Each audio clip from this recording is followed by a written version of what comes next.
Got to welcome along to this extraordinary meeting of the Performance Policy and Partnerships Committee.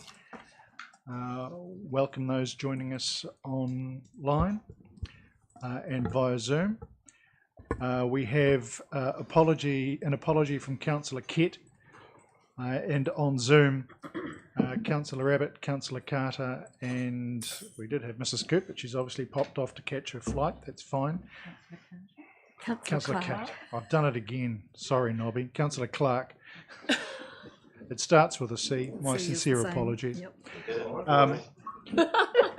Karen's had a promotion. Well, I'd like to pass that on to her later on this evening. I'm sure that'll be cause for a bottle of wine. I'll just take this opportunity to note that Councillor Abbott has said he is feeling unwell. He was obviously here for the submissions when they were being made, but he will sit in and listen to the deliberation, but he has said he is not going to be voting. He doesn't feel comfortable with that. So thank you for letting me know about that, Lindsay. Appreciate it.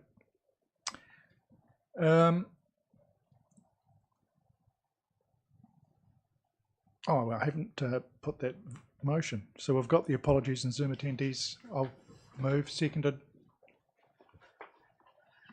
Councillor Crackett. Last hand I saw go up. Any discussion? I'll put the motion. All in favour? Aye. Against? Carried. We need to move that we receive the minor late item and a major late item. We'll do the minor late item first, which is the conflict of interest advice. Does somebody want to move that we accept this? Councillor Scout, Councillor Lewis. Put that. All in favour? Aye. Against? Carried. And the major late item, which is the proposed regional submission for the National Adaptation Plan consultation. Somebody want to move or receive that? Councillor Emerson and Councillor Crackett. Discussion? Put the motion. All in favour? Aye. Aye. Against? Carried.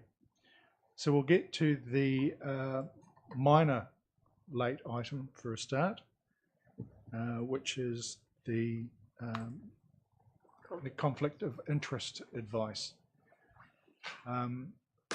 You've had a chance to read through the report as a part of the agenda. It deals with Councillor Clark having been a submitter on behalf of the Ratepayers Advocacy Group.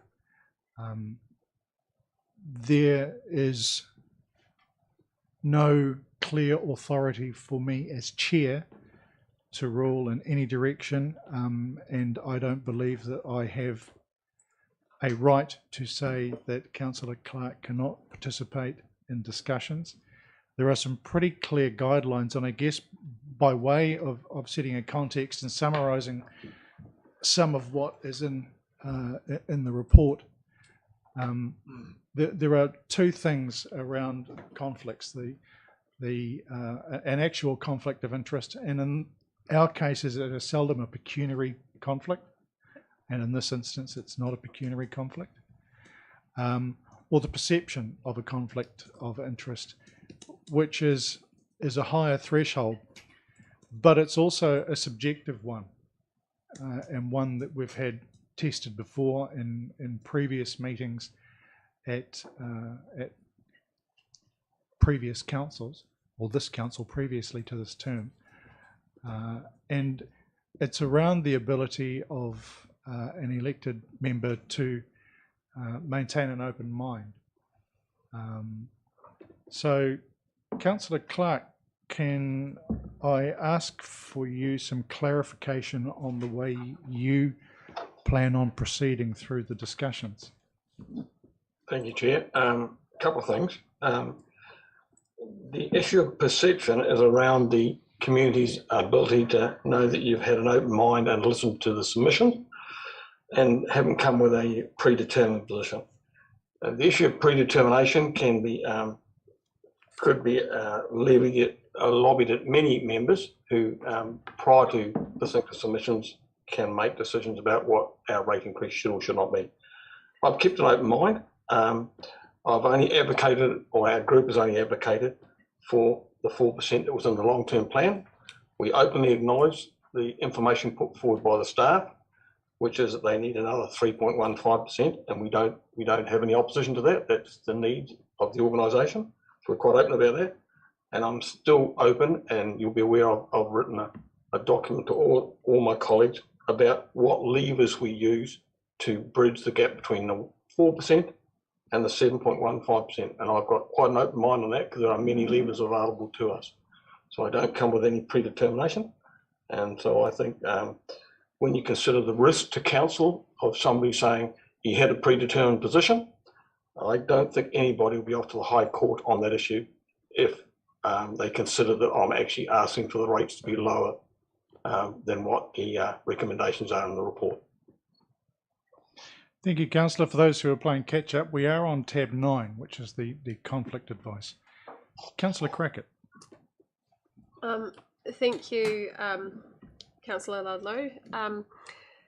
My questioning is a bit around the possible consequences of that, and that given if Councillor Clark has said he would intend to participate in deliberations and also vote, if a member of public perceived that he did not have an open mind in going into this and wanted to follow that up, and that potentially opens us up for judicial review, given that these decisions that we're making now are really critical and that this is going to determine our work plan for the next year, is that judicial review going to stop or halt or mean that we can't actually conduct the business? I guess in trying to answer that, it would depend on the outcome of the deliberations, which is really the process we're going through today. So today we are deliberating on the submissions that we heard in Chamber a couple of weeks ago. From here we shape the recommendations back to staff, who will present a report that will come back to this committee on the 14th of June. From there we will finalise the amount that we plan on recommending to Council to strike as the rate for the 2022-23 year. And that point on June 14th is really Council's last chance to make any last minute changes. It would be unwise at that point to be making substantial changes because it would place an unfair burden on the staff. And when we get to the 28th striking of the rate at full council, it's really procedural, and we can't make any changes at that point. So I guess your question around a judicial review depends on the outcome, and I guess we don't know until we get to the end of discussions today, and then ultimately where the committee makes a recommendation to the council on June 14th. I don't want to predetermine an outcome, but if there is a dramatic swing from where we may have been trending, and all our minds are open, that is a possibility. But it's a possibility that exists within many of the decisions that we make. Thank you, Councillor Ludlow. I'm in no way seeking to offend or slight Councillor Clark in his decision of what he intends to do. I was merely just trying to, I guess, understand what kind of impact it would have on us continuing. Well, look, the report from Mr. Morris acknowledges the fact that one of the potential outcomes is a judicial review. And that can apply to many things that we go through. So, I mean, it's reasonable that you ask a question. Hopefully that provides a context. Councillor Pottinger. Thank you, Chair. Look, I would support Councillor Clark's own decision. He's given it thought, and for his participation, I've looked at all the rules, and it is purely up to the individual. I love the Latin bit, including Nemo. Yeah. That's quite hilarious, having done Latin at school. I never thought it would come in handy. But I like to put it in perspective and bring this committee's attention to a meeting I chaired on the 15th of March, and that was deciding which option was for the museum was going to go out to public consultation, whether it was option 2 or option 3. Now, I look back at the minutes from that, and there was no declarations of interest for that meeting, yet yourself, Chair, as Chair of SMAG, moved an amendment from the staff's recommendation, seconded by Ms. Cook, who is also a member of SMAG and the Reimagination Committee. They moved and seconded the motion, and then that was debated. And since that was voted on in the affirmative, also during the meeting we had Councillor Soper, Councillor Munson, who are members or were members. I'm not sure if SMAG still exists. There were no declarations there. And to me, the Southern Museum and Art Gallery would have had great interest in the outcome of the museum. So, you know, and I look back on that and I wasn't going to say anything because it's up to the individual. So I respect each individual's choice. But I'd just like to remind the committee that if you look back on a judicial review and you look back to the actual what was put in front of the public for their choice for option 2 or option 3, which has a huge sway, I believe, against what the staff recommended, then you could probably say, was that a conflict? They should have gone with the staff's option first, and then at the right time during these deliberations, decide then option 2 was better because the public wanted it. So I'm just making this committee very aware of that. Thanks, Councillor. I guess it's one of those interesting points where it comes down to the terminology and the difference between a conflict and an interest. It is absolutely true that the 4 people you've noted, including myself, are members, one of them still is, members of the SMAG Trust Board. 3 of those people are council appointees to it, so are there wearing a council hat. So we have an interest, a non-pecuniary one, but I don't believe in that instance a conflict. But you're right, it is subjective. It comes down to the councillor at the time. I recall during the SDE debate, you made a declaration yourself about having an open mind before taking part in the debate. So, you know, how do you prove that somebody doesn't? And that applies to any of us. There could be people who've not made any declarations. I mean, is it a conflict that, sorry, Bex doesn't mean to be a backhander, but, you know, your husband was a submitter. Is that a conflict? Not necessarily, because, you know, how do we know that there was any discussion between it? I wouldn't know if there was something coming from ES, what was going on, simply because my wife's a counsellor. So it comes down to the individual at the time. Are there any other questions or comments? Reverend Cook.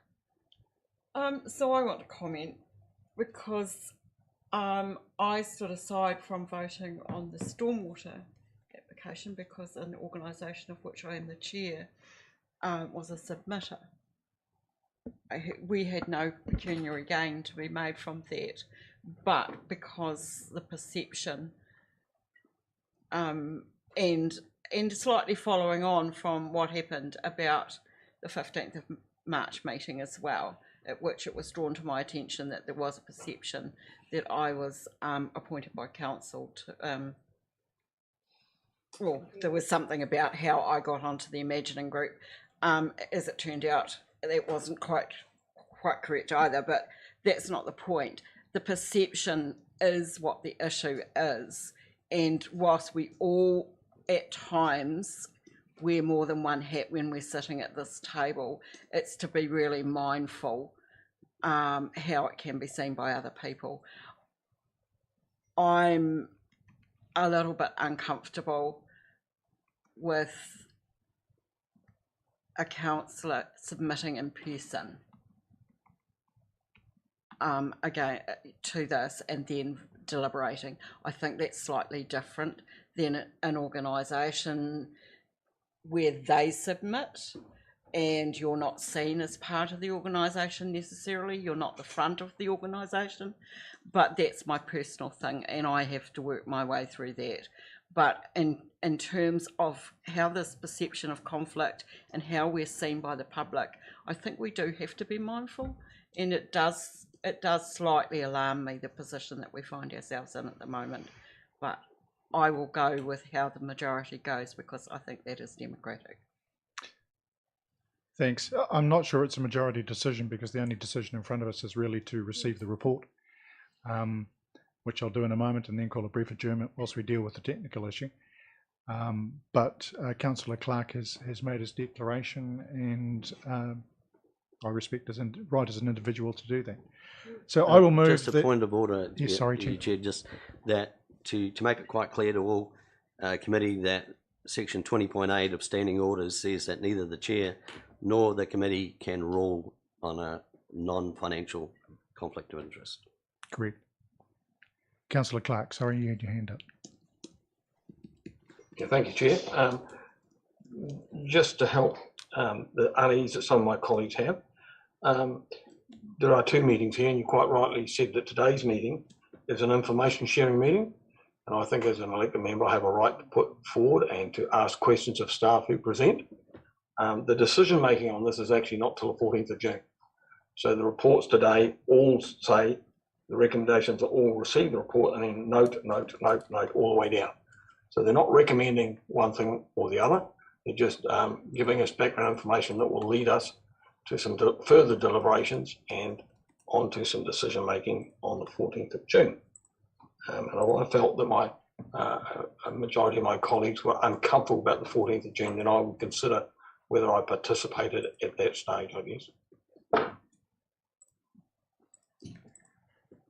Right.